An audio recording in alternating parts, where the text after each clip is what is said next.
इस कार्यक्रम के पुण्यार्जक हैं सौभाग्य कोहिनूर, श्री संजय जैन, श्रीमती ममता Jain, greater Kailash Delhi, Shri Kamal Jain Dhanawat, Shrimati Manju Jain Dhanawat Cuttack, Shri Anoop Jain, Shrimati Rekha Jain green park Delhi, Shrimati नवीन जैन, श्री अमित जैन, श्रीमती रुचि जी शांतनु, यशवर्धन जैन ग्रीन पार्क दिल्ली, श्री नेमचंद जैन, श्रीमती निशी जैन, पुनीत जैन, शिल्पा जैन, हितेश जैन, रचना जैन, अभिषेक जैन, अथर्व जैन, रोहिणी सेक्टर 8 दिल्ली, श्री MP जैन, श्री राजेश जैन, श्रीमती निशा जैन, वर्षा जैन, प्रतीक जैन, श्रुति जैन, खुशी जैन, रोहिणी सेक्टर 5 दिल्ली। महानुभाव, जब आप घर से गाड़ी में सवार होकर दुकान के लिए, व्यापार के लिए, ऑफिस के लिए, स्कूल कॉलेज के लिए या कहीं पर भी आप जाने के लिए तैयार होते हैं, गाड़ी में जब बैठ जाते हैं, चाहे आपकी गाड़ी में ड्राइवर हो, चाहे आप सेल्फ ड्राइवर हो, चाहे आपने टैक्सी बुलवाई हो, और उस समय आप बहुत जल्दी में हैं, इतनी जल्दी में हैं कि यदि आप थोड़ा भी लेट हो गए तो आपका बहुत बड़ा नुकसान हो सकता है। आप गाड़ी में सवार हैं, ड्राइव कर रहे हैं, गाड़ी ड्राइवर चला रहा है, आप ऑफिस जा रहे हैं, व्यापार को जा रहे हैं, स्कूल कॉलेज को जा रहे हैं, दुकान पर जा रहे हैं, किसी रिश्तेदार पड़ोसी से मिलने जा रहे हैं, और गाड़ी में जब आप सवार होकर जाते हैं, इतनी जल्दी आपको है कि 10 मिनट भी लेट हो गया तो आपका नुकसान हो सकता है, आपका पेपर छूट सकता है, आपकी समस्या हो सकती है। लेकिन उसके बावजूद भी जब ट्रैफिक सिग्नल पर आपको लाल बत्ती मिलती है तो आप क्या करते हैं? आदमी कितनी भी जल्दी पर हो, लेकिन जब ट्रैफिक सिग्नल पर लाल बत्ती मिलती है तो आदमी क्या करता है? रुकता है। उसके बाद थोड़े और आगे गया और अगले चौराहे पर फिर रेल बत्ती मिल गई तो फिर रुकता है, उसके बाद फिर मिल गई तो फिर रुकता है। उस समय वह गाड़ी को आगे नहीं बढ़ाता। क्यों नहीं बढ़ाता? चालान हो सकता है, जुर्माना हो सकता है। चालान और जुर्माना तो आप भर सकते हो, लेकिन अपनी जान का भी नुकसान हो सकता है। जुर्माना से आदमी इतना नहीं घबराता है, चालान से आदमी इतना नहीं घबराता है, बल्कि क्या करता है कि अपनी जान का भी नुकसान हो सकता है। इस कारण से वह रेड लाइट देखकर रुक जाता है। विचार करिए कि आपकी गाड़ी खराब ना हो, टकरा ना जाए, गाड़ी का एक्सीडेंट ना हो जाए, इस कारण से जब आपके सामने रेड लाइट आती है तो आप रुक जाते हो। उसी प्रकार से आपके जीवन में जब क्रोध रूपी रेड लाइट आती है तो उस समय क्यों नहीं रुकते हो? उस समय क्यों नहीं इंतजार करते हो? उस समय यह क्यों नहीं सोचते क्या होगा? क्रोध रूपी जब रेड लाइट जलती है तो इंसान तो ऐसा तैयार बैठा रहता है कि मुझसे कोई कुछ बोले और मैं चालू हो जाऊं। उस समय आपकी रेड लाइट कहां गई? उस समय आपकी लाल बत्ती कहां चली गई? उस समय जो आपके जीवन में रेड लाइट आना चाहिए वह खत्म हो गई। विचारनीय बात है कि रेड लाइट देखकर इंसान रुकता है, और जीवन में जब क्रोध में होता ना, कहते ना क्रोध में इंसान क्या हो गया? बोलते ना क्रोध में आग बबूला हो गया। कहते हैं क्रोधी इंसान जब बहुत ज्यादा क्रोध में रहता है, उस समय यदि उसका ब्लड निकाल लिया जाए तो इतना खतरनाक हो जाएगा कि पॉइजन से भी खतरनाक। ऐसा लोग कहते हैं कि क्रोध में आदमी पता नहीं क्या सोचता है, क्या क्या सोचता है। वह ऐसी बात भी सोच लेता है जो वह कर ही नहीं सकता, जो बोल लेता है कि वह जो करने वाला ही नहीं। वो सबके साथ में है, हमारे साथ में भी है, आपके साथ में, सबके साथ में है। जो संसार में है सबके जीवन में क्रोध का आगमन है, लेकिन इतना अंतर है कि संतों के जीवन में क्रोध का आगमन पानी में लकीर की तरह होता है कि लकीर खिंचती हुई दिखती है और बाद में संजुलन की भांति समाप्त हो जाती है। और आपके जीवन में क्रोध का वातावरण कैसा है? लकड़ी पर रेखा है कि पत्थर पर रेखा है कि ब्लैक बोर्ड पर खींचे जाने वाली रेखा है? ये विचार आपको खुद को करना है। जब आप रेड लाइट को देखकर रुक जाते हो तो जीवन में क्रोध में जब इंसान आग बबूला होता है उस समय थोड़ा रुको ना, 2 मिनट रुक जाओ। जब आप ट्रैफिक सिग्नल पर खड़े होते हो, रेड लाइट होती है, उसके बाद कौन सी लाइट होती है? उसके पहले येलो होती है तैयार होने के लिए कि तैयार हो जाइए, और उसके बाद में ग्रीन लाइट होती है कि आप जा सकते हो। तो जब क्रोध आ जाए तो उस समय रेड लाइट जला लीजिए, 5-7 मिनट बाद में येलो जलाइए, और 6-7 मिनट बाद आप ग्रीन जलाइए, 10-12 मिनट में तो क्रोध अपने आप समाप्त हो जाएगा। जब आपका उपयोग बदलेगा, जब आपके उपयोग की दशा बदलेगी, तो निश्चित रूप से आपका क्रोध समाप्त हो जाएगा। और आज हमारे यहां पर लोग इस तरह के हैं कि वह खाने में तो तैयार होकर नहीं आते कि आज ये मिलेगा तो ये खाऊंगा। रेस्टोरेंट में जाते हो, वहां पर आप वही मंगाते हो जो आपको खाना है, पूरा मेन्यू होता है, पूरा वैरायटी होती है, और जो आपकी पॉकेट अलाउ करती है आप वही मंगाते हो। लेकिन क्रोध आते समय कम से कम इतना तो बोलो कि जो सुन सको। जब भी कभी क्रोध में आपको किसी को कुछ उल्टा सीधा बोलना हो तो बोलो, लेकिन बोलने के पहले यह सोचना कि इतना मैं भी सुन सकता हूं क्या, इतना मैं भी सुन सकता हूं क्या। यदि यह सोच लोगे तो क्रोध में आप कम ही बोलोगे। लेकिन उस समय तो आदमी ऐसा बोलता है सरपट, बोले जाओ बोले जाओ बोले जाओ। क्या होगा इससे? जिंदगी में लोग बहुत तरह तरह के हो गए। इंसान इतनी चालाकी पे उतर चुका है कि वह आज कहीं पर भी नहीं सोचता कि क्या हित है, क्या अहित है, क्या अच्छा है, क्या बुरा है। वह तो बस अपने फायदे के लिए अपना काम कर रहा है, अपने फायदे के लिए वह काम कर रहा है। और आदमी फायदे के लिए ऐसे ऐसे काम कर रहा है, ऐसे ऐसे काम कर रहा है कि उसको यही पता नहीं कि इसका परिणाम क्या होगा। एक बार एक व्यक्ति विदेश जा रहा था 5-6 महीने के लिए। 5-6 महीने के लिए विदेश जाना चाह रहा था। उसने कुछ दिन पहले ही गाड़ी खरीदी थी नई। उसने सोचा कि मैं गाड़ी घर के बाहर खड़ी करके जाऊंगा, कोई कांच फोड़ दे, कोई नुकसान कर दे। तो वह पार्किंग वाले के पास पहुंचा और उसने कहा कि मैं 6 महीने के लिए गाड़ी पार्क पर रखना चाहता हूं, कितना बिल होगा? उस व्यक्ति ने लंबा चौड़ा बिल जोड़कर दे दिया। उसने कहा ठीक है, मैं शाम तक सोच के बताता हूं। इसके बाद में वह व्यक्ति बैंक पहुंचा और बैंक में जाकर उसने कहा कि मुझे कुछ पैसों की जरूरत चल रही है, तो पैसे उधार मिल सकते हैं? तो बैंक वाले ने कहा मिल तो सकते हैं, लेकिन यदि कोई चीज गिरवी रखकर लोगे तो ब्याज कम लगेगा, और कोई चीज गिरवी नहीं रखोगे तो ब्याज ज्यादा लगेगा। बोले मेरे पास एक गाड़ी है जो मैंने 6 महीने पहले खरीदी थी, उसको मैं गिरवी रख के लोन ले सकता हूं। बैंक वाले बोले लग सकता हो। तो उसने कहा ठीक है, कल सुबह मैं गाड़ी लेकर आ जाऊंगा।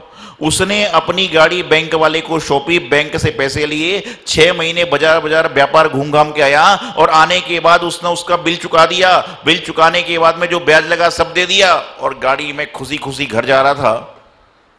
तो उसके साथी ने बोले बात समझ में नहीं आई कि तेरे पास इतना पैसा है, उसके बाद भी तुमने बैंक से कर्जा लिया, सब कुछ किया। बोले भैया मैं पैसा कैसे कमाया मैं जानता हूं। बोले कैसे कमाया? बोले जब मैं पार्किंग वाले के पास में गया था तो उसने कहा था इतनी दिन गाड़ी खड़ी करने के 2 लाख रुपए लगेंगे, लेकिन बैंक से मैंने पैसे भी लिए, सब कुछ काम किया, और मुझे मात्र 20,000 रुपए में काम हो गया। मेरी गाड़ी की पूरी सुरक्षा की सुरक्षा हो गई और सारा काम संपन्न हो गया। तो लोग इस तरह भी हैं। सोचने वाले की बात सोची, कहां सोच रहा है आदमी कि गाड़ी की देखभाल भी हो रही है, पैसा भी खर्च को मिल रहा है, सारा का सारा काम हो रहा है। ये संसार है, इसी का नाम संसार है कि यहां पर संसार में चालबाजी इतनी बढ़ चुकी है, मक्कारी इतनी बढ़ चुकी है, झूठ फरेब इतना बढ़ चुका है कि इंसान यही नहीं सोचता कि मैं परिवार वालों से झूठ क्यों बोल रहा हूं, मैं जिनके संग में रह रहा हूं, गुरु संग में रह रहा हूं, उनसे झूठ क्यों बोल रहा हूं, मैं जिन दोस्तों के साथ में रह रहा हूं मैं उनसे झूठ क्यों बोल रहा हूं। अरे आप दुनिया भर में झूठ बोलते हो घर परिवार के लिए, लेकिन परिवार वालों से झूठ किसके लिए बोलते हो? आप मंदिर में आने के लिए तरह तरह के काम करके आते हो, तरह तरह की घर की व्यवस्था देखते हो, घर में प्रातःकाल जल्दी उठ के घर की तैयारी करते हो, घर में सारा सेटिंग करके आते हो, और उसके बाद जिसके लिए मंदिर में आ रहे हो उससे झूठ बोलते हो। तो क्या होगा संसार में? मैना सुंदरी ने मात्र जीवन में एक बार सिद्ध चक्र का विधान किया तो उनके पति का कुष्ठ रोग दूर हो गया। और हम तो सालों से शिक्षक विधान की आराधना कर रहे हैं, लेकिन कमर का दर्द ही गायब नहीं होता है, सिर का दर्द ही गायब नहीं होता है, हाथ का दर्द ही गायब नहीं होता है, कारण क्या है? कारण उसका वही है कि मैना सुंदरी ने जब भगवान की भक्ति करी, मैना सुंदरी ने जब भगवान की भक्ति करके अभिषेक पूजन किया तो उस समय ऐसी करी कि भगवान की ही होकर करी। और यहां पर तो क्या है, यहां पर तो क्या है कि हम जहां पर जा रहे हैं उनसे ही गलत बात करते। मैंने पूछा कल क्यों नहीं आए थे? जवाब होना चाहिए महाराज जी नहीं आ पाया। अरे मैं तो आना बहुत चाह रहा था लेकिन मेहमान आ गए। मैंने पूछा कौन सा मेहमान आया है? बोले वो लाला राम जी चांदी चौक वाले। मैंने पूछा कौन से मेहमान आए हैं? बोले लाला राम जी चांदनी चौक वाले। मैंने कहा कितने बजे आए थे? बोले लगभग 9:30 बजे। मैंने पूछा लाला राम जी का कोई जुड़वा भाई भी है क्या? बोले महाराज जी ऐसा क्यों पूछ रहे हो, आप तो उनके बारे में सब कुछ जानते हो। अरे भाई कल 6 बजे से लेके दोपहर में 12 बजे तक तो है मेरे पास में था, तो 9:30 बजे तुम्हारे घर पे कैसे आ गया? समझने वाली बात है। आप क्या कर रहे हो? गुरुओं के सत्संग में जा रहे हो, गुरुओं के पास जा रहे हो और उसके बाद में भी यहां पर सारी दुनिया का फरेब मिटाने के लिए आते, यही फरेब कर रहे। आप सीधा बोलो नहीं आ पाए, बात खत्म है। बोले कोई व्यक्ति मिलने आ गया था, और मेरे जैसे ने पूछ लिया कौन मिलने आ गया था? आपने जिसका नाम लिया संयोग की बात है वो कल मेरे पास ही आया था। क्या होगा? संसार में यही चल रहा है। आपने गुरु संगति पाई है, गुरु सानिध्य पाया है, यहां तो आकर सारी दुनिया के झूठ जो आपने छुआए हैं वही जाकर सारे पाप को धोने के लिए आप मेरे पास में आते हो कि महाराज जी मुझसे ऐसी ऐसी गलती हुई, मैंने ऐसे ऐसे गलत वार्तालाप कर लिया, उसका प्रायश्चित दो। लेकिन यहीं पर आकर आप गलत बोल रहे हो तो इसका प्रायश्चित क्या होगा?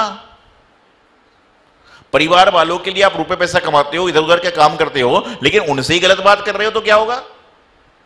जिनवाणी को पढ़ने के पहले कितना कितना उपक्रम करते हो और उसके बाद कर रहे हो तो क्या होगा?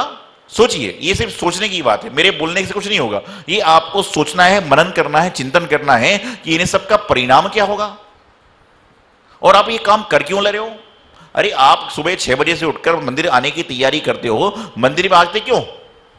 मन की शांति के लिए, झूठ फरेब से बचने के लिए, सच्चा सुख पाने के लिए। लेकिन जब आपकी जिब्बा में ही झूठ है, आपके विचार में ही फरेब है, और किनसे है? गुरुओं के सामने तो सारे के सारे लोग आके नतमस्तक हो जाते हैं कि हमारे जीवन के जितने सारे पाप हैं वह आपके आशीर्वाद से समाप्त हो जाए। जब समाधि भक्ति पढ़ते, समाधि सामयिक पाठ पढ़ते हैं तो कहते तौ पादो मम हृदय तो पादो मम हृदय। क्या कहते हैं? कि जो आपके पाद हैं, आपके चरण हैं, वह क्या हैं? मेरे हृदय में स्थापित हैं, और मेरा हृदय आपके चरणों में अर्पित है। तो क्या भगवान को झूठा हृदय पसंद है?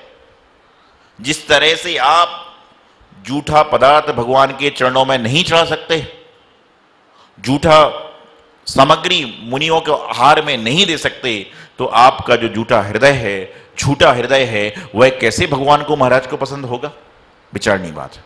खुद विचार करें कि हमारा जीवन वैसी शुद्ध नहीं है, हमारे कर्म विशुद्ध नहीं है, हमारी काया रोगों से भरी हुई है, लेकिन हमारे पास जो है वह हमारा हृदय है, हमारा दिल है, वह तो स्वच्छ है।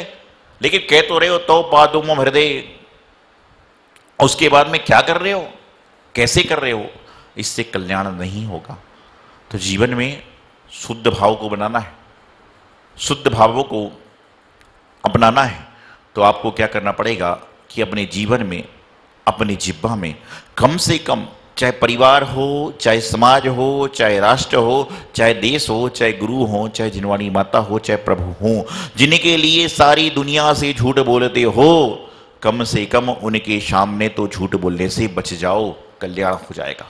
तो बात चल रही थी क्रोध आए जब क्या करें? क्रोध आते समय अपने जीवन में पहले आप रेड लाइट जलाइए, फिर आप येलो लाइट जलाइए, उसके बाद में ग्रीन सिग्नल दीजिए। आप देखोगे कि आपके विचारों में परिवर्तन हो जाएगा, आपके भावों में परिवर्तन हो जाएगा। इसलिए तो कहते हैं कि यदि क्रोध आ जाए तो क्या करें?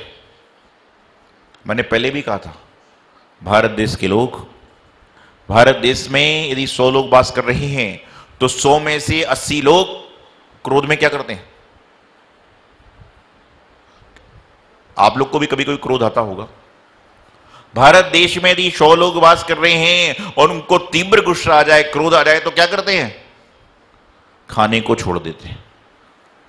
यदि क्रोध आ जाता है तो खाने की थाली सामने रखी हुई है, भोजन पदार्थ सामने रखा हुआ है, तो इंसान उसको क्रोध में कम खाता है तो क्रोध और बढ़ जाता है, क्यों पेट की भी अग्नि बढ़ गई और दिमाग की भी अग्नि बढ़ी हुई है। तो कहते हैं क्रोध जैसे जैसे बढ़ता है तो पेट की अग्नि को भी बढ़ाता है और दिमाग की अग्नि को भी बढ़ा देता है, और दोनों जब अग्नि मिल जाए तो विस्फोट हो जाता है। कैसा विस्फोट हो जाए? रोज दाल बनाते हो, बनाने वाला सोचता है परसों दाल नहीं बनी तो कह रहा था कि दाल होना जरूरी है, क्रोध बढ़ गया ना, क्रोध बढ़ गया तो दाल खत्म, नमक खत्म, चीनी खत्म, मीठा खत्म। अरे भैया क्या है, क्रोध का व्याख्यान परिषद पर मैं आपको और सुनाऊंगा, कई बार सुना चुका हूं। और क्रोध को जीवन में अंगीकार मत करो, क्रोध का तिरस्कार करो, क्षमा को जीवन में अंगीकार करिए। तो मैं आपको बताना चाह रहा हूं कि जब क्रोध आए तो उस समय यह समझना कि अभी रेड लाइट है, उसके बाद इंतजार करो येलो लाइट जलने का, और येलो लाइट जलने के बाद जब ग्रीन लाइट हो जाए तो बोलना चालू कर दो, कोई बात नहीं। आप 3 मिनट वेट तो करो, जिस तरह से रेड लाइट रहती है तो कम से कम 1 minute, 2 minute, 5-5 minute red light होती है, और जो रेड लाइट को क्रॉस करता है उसकी जान का भी नुकसान हो सकता है। तो उसी तरह से जब क्रोध रूपी रेड लाइट को जो तोड़ता है, क्रोध रूपी रेड लाइट में आगे बढ़ता है तो उसको जीवन का भी नुकसान हो सकता है। तो जीवन में सच्चे बने, अच्छे बने और जीवन का कल्याण करें। इति अल्पम। गुरुवराचार्य सिद्धांत सागर जी महाराज की। इस कार्यक्रम के पुण्यार्जक हैं सौभाग्य कोहिनूर, श्री संजय जैन, श्रीमती ममता Jain, greater Kailash Delhi, Shri Kamal Jain Dhanawat, Shrimati Manju Jain Dhanawat cut, Shri Anoop Jain, Shrimati Rekha Jain, green park Delhi, Shrimati नवीन जैन, श्री अमित जैन, श्रीमती रुचि जी शांतनु, यशवर्धन जैन, ग्रीन पार्क दिल्ली, श्री नेमचंद जैन, श्रीमती निशी जैन, पुनीत जैन, शिल्पा जैन, हितेश जैन, रचना जैन, अभिषेक जैन, अथर्व जैन, रोहिणी, सेक्टर 8 दिल्ली, श्री MP जैन, श्री राजेश जैन, श्रीमती निशा जैन, वर्षा जैन, प्रतीक जैन, श्रुति जैन, खुशी जैन, रोहिणी, सेक्टर 5 दिल्ली।